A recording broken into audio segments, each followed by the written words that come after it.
زکریا ربہ،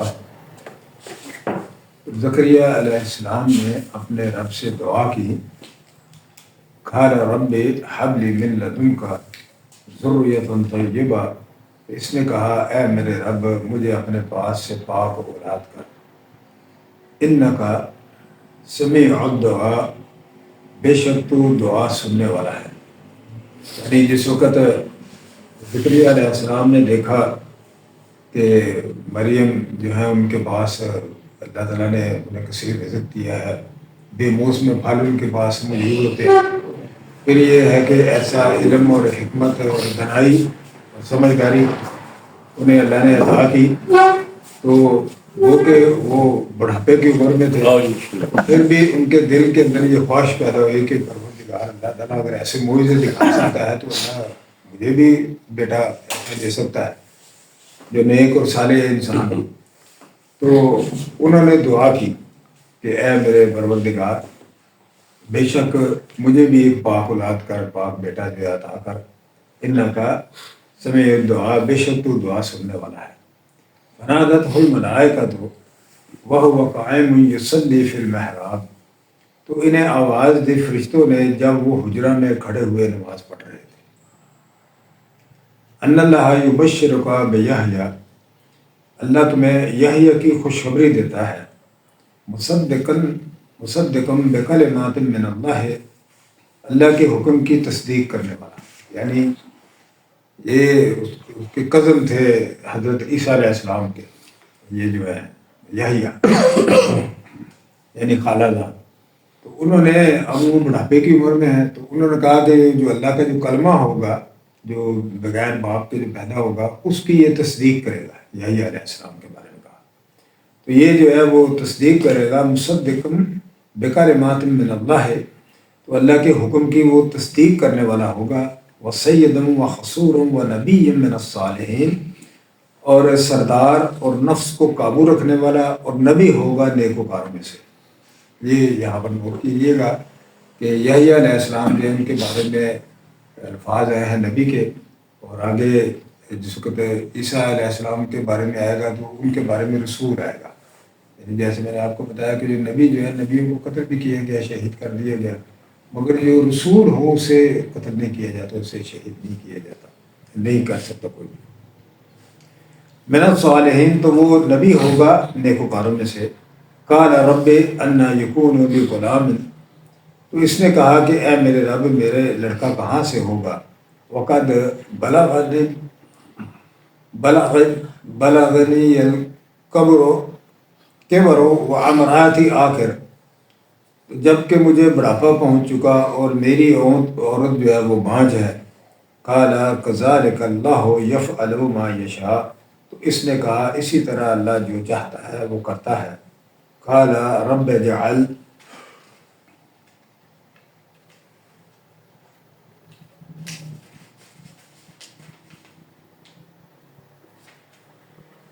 قال رب اجعل لی آیا، تو اس نے کہا کہ مقرر فرما دے میرے لیے کوئی نشانی۔ قال آیاتک، تو اس نے کہا کہ نشانی یہ ہے اللہ تکلم الناس ثلاث ایام الا رمزا، کہ نشانی یہ ہے کہ تو لوگوں سے 3 دن بات نہ کرے گا، الا رمزا، ما سوائے اشاروں سے۔ وَاذْكُرْ رَبَّكَ كَثِيرًا وَسَبِّحْ بِالْعَشِيِّ وَالْإِبْكَارِ، اور تو اپنے رب کو صبح شام رات تسبیح کر اپنے رب کی، صبح اور شام۔ اذ قالت الملائکۃ یا مریم، اور جب فرشتوں نے کہا کہ اے مریم ان اللہ اصطفاکی وطہرکی واصطفاکی علی النساء العالمین، کہ اے مریم بے شک اللہ نے تجھ کو چن لیا، تجھے پاک کیا اور تجھے برگزیدہ کیا عورتوں پر تمام جہان کی، یعنی تمام جہان والی جو عورتیں ہیں ان کے اوپر اللہ نے تجھے چن لیا ہے۔ یا مریم اقنتی لربک واسجدی وارکعی مع الراکعین، اے مریم تو اپنے رب کی فرما برداری کر، سجدہ کر اور رکوع کرنے والوں کے ساتھ. ذالک من انباء الغیب نوحیہ الیک، یہ غیب کی خبریں ہیں ہم آپ صلی اللہ علیہ وآلہ وسلم کی طرف وحی کرتے ہیں. وما کنت لدیہم اذ یلقون اقلامہم ایہم یکفل مریم، اور آپ صلی اللہ علیہ وآلہ وسلم ان کے پاس نہ تھے جب وہ قرہ کے لیے اپنے قلم ڈال رہے تھے. ایہم یکفل مریم، کہ مریم کی پرورش کون کرے گا. وما کنت لدیہم اذ یختصمون، اور آپ صلی اللہ علیہ وسلم ان کے پاس نہ تھے جب وہ جھگڑتے تھے کہ مریم کی کون کرے گا پرورش. یعنی وہ ہر کسی کی خواہش تھی کہ یہ اللہ کی نام کی عبرت اور اللہ کی بندی ہے تو اس کی پرورش میں کروں. تو قرہ جو ہے ان کے جو خالو تھے زکریا علیہ السلام، انہی کے نام کی پرورش نکلا، یہ ان کی پرورش کریں گے ان کے ذمہ ہوگی. اذ قالت الملائکۃ یا مریم، جب فرشتوں نے کہا کہ اے مریم، ان اللہ یبشرک بکلمات منہ، کہ بے شک اللہ تجھے اپنے کلمہ کی بشارت دیتا ہے. اسمہ المسیح، مسیح عیسی ابن مریم، وجیہ فی الدنیا والآخرۃ من المقربین، اس کا نام مسیح عیسی ابن مریم ہے اور دنیا اور آخرت میں باآبرو اور مقربوں میں سے ہوگا. وَيُكَلِّمُ النَّاسُ فِي الْمَهْدِ وَكَهْلًا مِنَ الصَّالِحِينَ، اور لوگوں سے گہوارہ میں، یعنی چھوٹا بچہ جب ہوگا تو اس وقت بھی وہ بات کرے گا. وَكَهْلًا مِنَ الصَّالِحِينَ، اور پختہ عمر میں پہنچ کر بھی لوگوں سے وہ بات کرے گا، یعنی بڑھاپے میں بھی جب زیادہ عمر ہو جائے گی اس وقت بھی وہ بات کرے گا. قالت رب انا یکون لی ولد، وہ بولی کہ اے میرے ربی انا یکون لی ولد، میرے ہاں بیٹا کیسے ہوگا.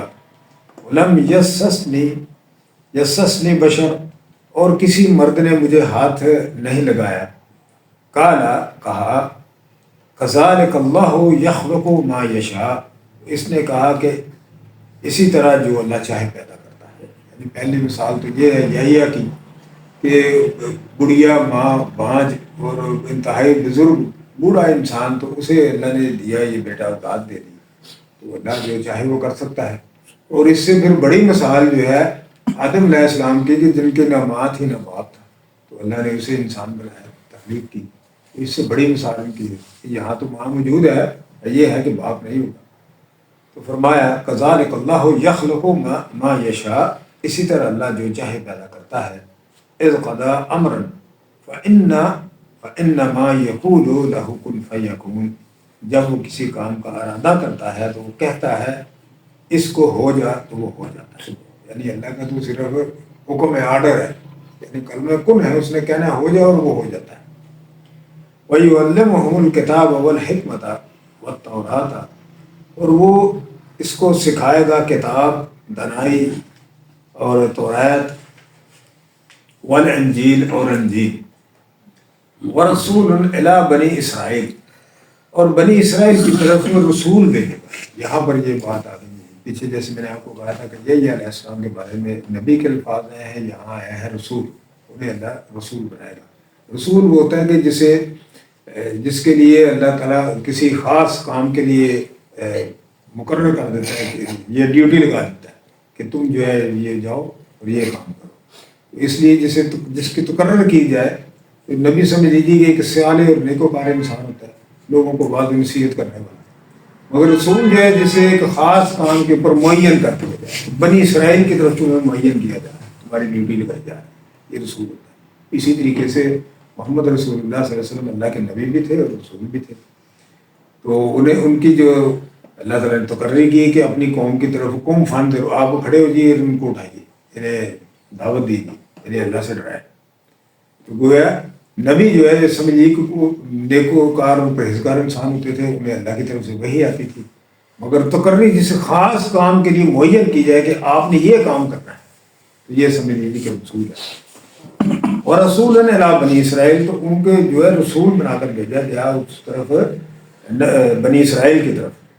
انی قد جئتکم بآیات من ربکم، کہ میں تمہارے طرف ایک نشانی کے ساتھ آیا ہوں تمہارے رب کی طرف سے، انی اخلق لکم من الطین کحیۃ الطیر، میں تمہارے لیے گارے میں پرندہ جیسی شکل بناتا ہوں تمہارے رب کی طرف سے، فانفخ فیہ فیکون طیرا باذن اللہ، پھر اس میں پھونک مارتا ہوں اور وہ اللہ کے حکم سے پرندہ ہو جاتا ہے۔ یعنی باذن اللہ جتنی بھی آیات اور وہ نشانیاں وہ دکھائیں گے تو اس میں ساتھ یہ بھی کہیں گے باذن اللہ کہ اللہ کی طرف سے، یعنی میرے اختیار میں کوئی چیز نہیں ہے، یہ اللہ کی طرف سے، اللہ کے حکم سے ایسا ہو رہا ہے۔ تو باذن اللہ تو وہ اللہ کے حکم سے جو ہے پرندہ ہو جاتا ہے۔ وَأُبْرِئُ الْأَكْمَحَ وَالْأَبْرَصَ وَأُحْيِي الْمَوْتَى بِإِذْنِ اللَّهِ، اور میں اچھا کرتا ہوں مادر ذات اندھے کو اور کوڑی کو، وَأُحْيِي الْمَوْتَى بِإِذْنِ اللَّهِ، اور اللہ کے حکم سے مردے کو زندہ کرتا ہوں۔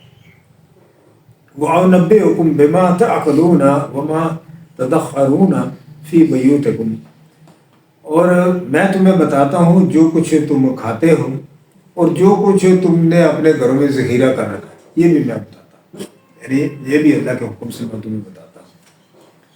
ان فی ذالک لا آیات لکم ان کنتم مؤمنین، اس میں تمہارے لیے ایک نشانی ہے اگر تو تم ایمان والے، یعنی یہ اگر تو خاص کو اللہ کی وحی کی علم سے یہ بتا رہا ہے تو تم اگر ایمان والے ہو تو میری بات کے اوپر یقین کرو، میں جو تمہیں دعوت دے رہا ہوں۔ یعنی بنی اسرائیل کو اللہ تعالیٰ نے عیسیٰ علیہ السلام کو بھیجا اور انہیں وہ دعوت دی کہ اس بات کے اوپر ایمان لاؤ۔ وَمُصَدِّقًا لِمَا بَيْنَ يَدَيَّ مِنَ التَّوْرَاةِ، اور میں اپنے سے پہلی کتاب یعنی توریت جو تمہارے اوپر اتری تھی، جو میں نے تمہیں دی تھی، وہ توریت کی تختیاں، ان کی تصدیق کرنے والا ہوں۔ من التوراۃ وَلِأُحِلَّ لَكُمْ بَعْضَ الَّذِي حُرِّمَ عَلَيْكُمْ، اور تاکہ تمہارے لیے بعض وہ چیزیں حلال کر دوں جو تم پر حرام کی گئی، یعنی کچھ ایسی چیزیں تھیں جو انہوں نے خود اپنے اوپر حرام کر لی، یعنی سب سے بڑے دن انہوں نے کیا کیا کہ یہاں تک کہ اگر کوئی بیمار ہے تو اس کے لیے دعا بھی نہیں کرنا، یہ بھی دنیاوی کام ہو گئے، یعنی کچھ ایسی چیزیں تھیں جو خود انہوں نے کہا نہیں یہ تو حرام ہے، صرف اللہ کی عبادت کرنی، تو انہوں نے کچھ ایسی چیزیں تھیں جو اپنے آپ سے خود بنا لی تھیں، تو انہوں نے کہا کہ میں تم جو چیزیں تم نے حرام کر لی ہیں وہ بھی میں حلال کرنے والا ہوں۔ حرم علیکم وجئتکم بآیات من ربکم، اور تمہارے پاس ایک نشانی کے ساتھ آیا ہوں تمہارے رب سے، فاتقوا اللہ وآطیعون، سو تم اللہ سے ڈرو اور میرا کہا مانو۔ یہ انتہائی اہم بات ہے یہ بھی کہ جو اللہ کے رسول ہوتے ہیں وہ خاص منصب کے اوپر فائز کیے جاتے ہیں، اور وہ جو ہے تو اپنی ذاتی اقتدار یا ذاتی حکومت کے لیے نہیں مانگتے مدد، وہ اللہ کے لیے مانگتے ہیں کہ اللہ کے لیے میری مدد کرو۔ کون ہے جو اللہ کی یہ دعوت، جو اللہ کے دین کی جو میں دعوت دے رہا ہوں اس کا جو ابلاغ کر رہا ہوں، اس کے لیے مجھے مزید ساتھیوں کی ضرورت ہے۔ گویا کیا ہے اصل چیز جو ہے وہ یہی ہے کہ تمام نبی اور رسولوں کا ایک ہی کام ہے کہ اللہ کی حاکمیت قائم ہو، جو اس میں حکم دیا ہے اس کے مطابق جو ہے اس دنیا کا نظام چلے، لوگ اس کے مطیع اور فرما بردار ہوں، زمین کے اوپر فتنہ اور فساد نہ ہو۔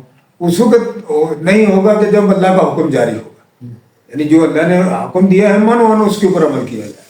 تو یہ تمام رسولوں کی دعوت ہے، یہ کوئی ایسا نہیں کہ کسی خاص عالم دین کا یا پھر آخری نبی رسول اللہ صلی اللہ علیہ وسلم کا نہیں، تمام رسولوں کا حکم یہی ہے۔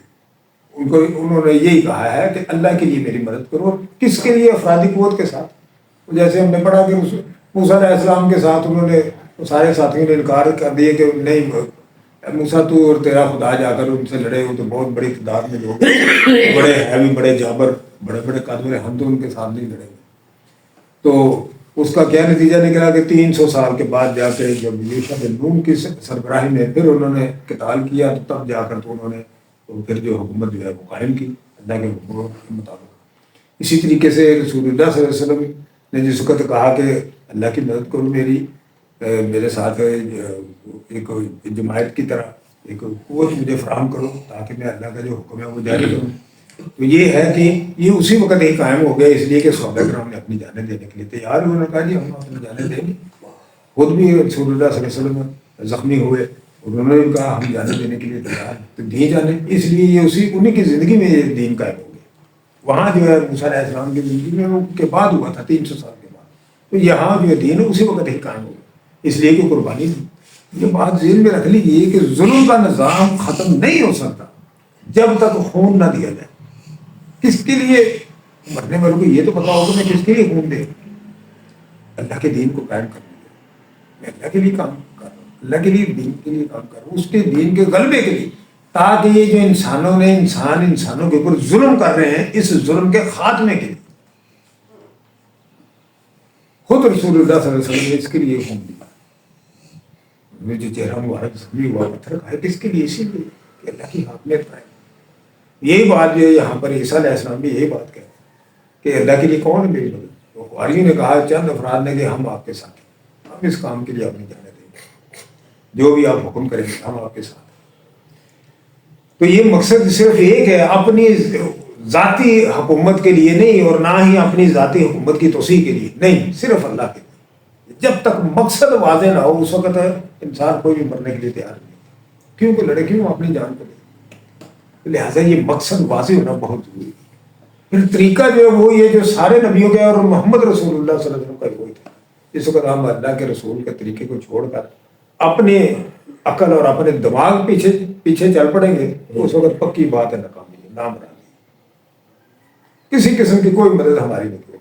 اس وقت ہوگی، اللہ بھی اس وقت مدد کرے گا جب ہم رسول اللہ کے نقش قدم پر چلیں، ان کی پیروی اختیار کریں، ان کے پیچھے چلیں۔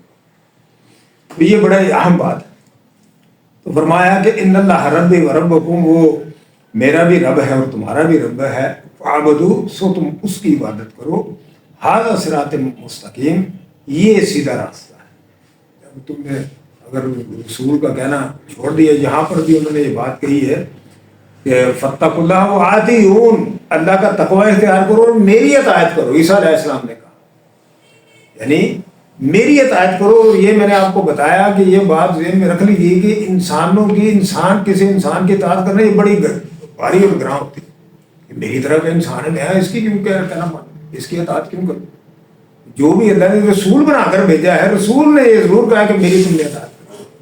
عیسیٰ علیہ السلام نے کہا کہ میری اطاعت کرو، میرے پیچھے پیچھے چلو، نجات جو اسی میں ہے تمہاری۔ عیسیٰ علیہ السلام نے بھی یہی کہا ہے کہ وأطیعون، میری اطاعت کرو۔ رسول اللہ صلی اللہ علیہ وسلم نے بھی یہی بات کہی کہ اللہ کا تقوی اختیار کرو اور میری اطاعت کرو، میرے پیچھے چلو، میرے نقش قدم پر چلو۔ یعنی یہ قیامت تک کے لیے ایک فائنل بات ہوتی ہے۔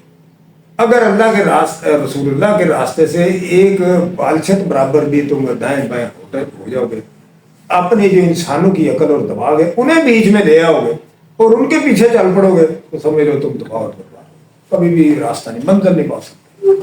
منزل اسی صورت میں پاؤ گے کہ رسول اللہ کے راستے پر چلے۔ تو لہٰذا فاتقوا اللہ، اللہ کا تقوی اختیار کرو، تم اللہ سے ڈرو، وأطیعون، اور میرا کہا مانو، ان اللہ ربی و ربکم، بے شک وہ میرا بھی رب ہے اور تمہارا بھی رب ہے، فاعبدوہ، تو تم اسی کی عبادت کرو، ھذا صراط مستقیم، یہ سیدھا راستہ ہے جو میں تمہیں بتا رہا ہوں، یہ سیدھا راستہ ہے۔ فلما حس عیسیٰ منہم الکفر قال من انصاری الی اللہ، پھر جب عیسیٰ نے معلوم کیا کہ ان نے تو کفر، ان سے کفر دیکھا، جب کہ انہوں نے تو قوم میری نے تو انکار کر دیا ہے، جیسے رسول اللہ صلی اللہ علیہ وسلم نے دعوت دی قوم نے انکار کر دیا، انہوں نے جب دیکھا کہ انہوں نے کفر کیا تو پھر انہوں نے کہا قال من انصاری الی اللہ، کون ہے اللہ کی طرف میرا مددگار؟ یعنی جو اللہ نے نظام دیا ہے اس کے مطابق جو ہے فیصلے ہوں، اسی کے مطابق انسانوں کے اوپر ظلم نہ کرے، تو کون ہے اس کے لیے میرا مددگار؟ یہ چیز جو ہے رسول اللہ صلی اللہ علیہ وسلم نے مانگی تھی، تو صحابہ کرام نے اپنی جانیں پیش کی، ہم حاضر ہیں اللہ کے دین کے غلبے کے لیے، ہم نے اللہ کی حاکمیت قائم کرنی ہے، اللہ کی حکومت قائم کرنی، اس کے نظام کو چلانا ہے، اس کے مطابق فیصلے کرنے ہیں، اپنے لیے بھی اور ہر کسی کے لیے۔ جیسے میں نے کہا کہ یہ بڑا مشکل کام ہے، بہت مشکل کام ہے کہ اپنی اولاد سامنے آ جائے، بیٹی آ جائے، بھائی آ جائے، اس کا بھی اگر ہاتھ کاٹنے کا حکم ہے تو اسے بھی دیا جائے۔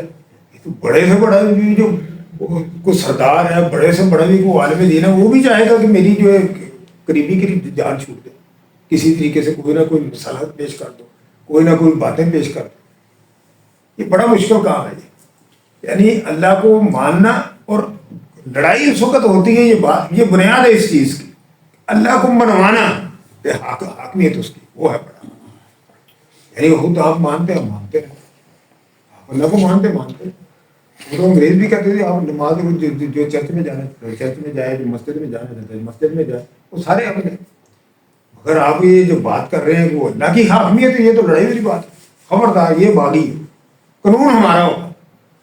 باقی آپ جس مذہب پر رہیں، چاہے ہندو ہیں، عیسائی ہیں، سکھ ہیں، جو بھی رہنا چاہتے ہیں، مسلم رہنا چاہتے ہیں، آپ جائیں جا کر اپنی عبادت کریں. آپ کے ساتھ کوئی لڑائی نہیں ہوگی. لڑائی اس وقت ہوگی جب حاکمیت اللہ کی ہوگی. آپ حاکمیت اللہ کی بات کریں گے، اس وقت لڑائی ہوگی. پھر آپ کی جان کے دشمن بنیں گے، پھر آپ کو قید بھی کیا جائے گا، سزائیں بھی دی جائیں گی، تکلیفیں بھی دی جائیں. جو خلیفہ ہے وہ مہاجرین خلیفہ دیتے رہے، مسلمان خلیفہ دیتے رہے تکلیفیں، کہ ہم نے جو کہہ دیا ہے ہمارا آرڈر چلنا چاہیے. ہمارے دماغ میں جو بات آ گئی ہے، ہمارے جو ذہن میں سوچ آ گئی ہے، اس کے مطابق فیصلہ ہونا چاہیے. تو کس بات کے اوپر علماء کو تشدد کیا جاتا تھا، انہیں سزائیں کیوں دی جاتی تھی کہ خلیفہ کی اطاعت کرو، چاہے وہ جائز ہے یا ناجائز ہے. تو وہ کہتے تھے نہیں، اللہ کے حکم کے مطابق. اگر خلیفہ نے اللہ کے حکم کے سے ہٹ کر بات کی ہے تو میں ان کی بات نہیں مانوں. اس کے لیے انہوں نے تشدد برداشت کیا، جیلوں میں ان کے جنازے نکلے اسی بات کے اوپر. تو آئے تو جناب کو عالم دین، وہ جیسے وہ حکمران کے ان کے ہم لگتے. باقی جو ہیں بڑی تعداد میں جو ہیں مساجد ہے، وہ اپنی چیزوں میں پڑے ہوئے، انہیں پتہ ہی کوئی نہیں دین ہے کہ اللہ کا دین ہے. ظلم کا نظام چل رہا ہو، یہ نبیوں رسولوں کا کام ہے ظلم کے نظام کو ختم کرنا. پرواہی اپنے اپنی نمازیں پڑھ لی، اللہ لگا بڑے بزرگ بن گئے، ہم نیکوکار بن گئے، علم بھی بڑا ہمارے پاس ہے، قرآن بھی ہم دن رات پڑھتے ہیں. مگر یقین سے میں آپ سب کو بات کہتا ہوں کہ وہ انسان جو ہے اس کا ایمان مکمل ہو ہی نہیں سکتا کہ جب تک وہ اللہ کے دین کو، اللہ کے نظام کو قائم کرنے کے لیے ساری کی ساری اپنی زندگی دے دیتا. اگر نظام قائم ہے تو اسے قائم رکھے. رسول اللہ صلی اللہ علیہ وسلم کے زمانے میں نظام قائم ہو گیا تھا اور صحابہ کرام نے انہیں قائم رکھا تھا. پھر بعد میں کیا ہوا ہے، وہ اختلاف بین آپس میں جب اختلاف چاہے گے تو اللہ نے بھی ان کے ساتھ میں فرمایا قال من انصاری اللہ، کون ہے اللہ کی طرف میری مدد کرے، اللہ کو بڑا منوانے کے لیے کون میری مدد کرے. اب جو ہے وہ لڑائی آ گئی، اب جان جائے گی. اب تو کوشش کی کہ سب کوئی بات، یہ تو ملک کے اندر خرابی پیدا کر رہا ہے. جا تو مشورے دے رہے ہیں بادشاہ کو کہ جناب یہ ہمیں خطرہ ہے کہ یہ جو آپ کی حکومت کے لیے مسئلہ بن جائے گا، آپ کی حکومت جاتی رہے گی. وہ تو عجیب باتیں کرتا ہے، یعنی حاکمیت رہے کی بات. اب ظاہر حکمران تو ڈر رہا ہے، اچھا میری حکومت کے لیے مسئلہ بنے گا، مار دو بندے ایک کیا جتنے بھی چاہتے ہو مار دو، قتل کر دو ان کو، مگر میری حکومت نہیں ختم ہونی چاہیے. تو فرمایا کہ قال من انصاری اللہ، کون ہے اللہ کی طرف میرا مددگار. قال الحواریون نحن انصار اللہ، حواریوں نے کہا ہم اللہ کے مددگار ہیں، ہم اللہ کی حاکمیت کو قائم کرنے کے ہم آپ کے ساتھ ہیں، جانے بھی دینی پڑی تو جانے بھی دیں، ہم آپ کے ساتھ ہیں. کیا اگر ڈیوٹی کیا لگائی، جاؤ مختلف شہروں میں جا کر یہ جو دعوت میں تمہیں دے رہا ہوں، اجتماعیت اکٹھی کرو، لوگوں کو اکٹھے کرو ایک مقصد کے.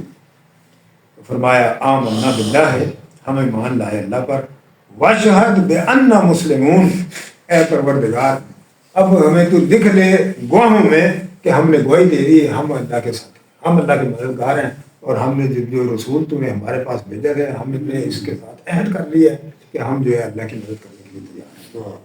تو پروردگار واشہد بأننا مسلمون، تو گواہ رہے کہ ہم فرما بردار ہیں. ربنا آمنا بما انزلتا، کہ اے ہمارے رب ہم اس پر ایمان لائے جو تو نے نازل کیا. واتبعنا الرسول، اور ہم نے رسول کی پیروی اختیار کی.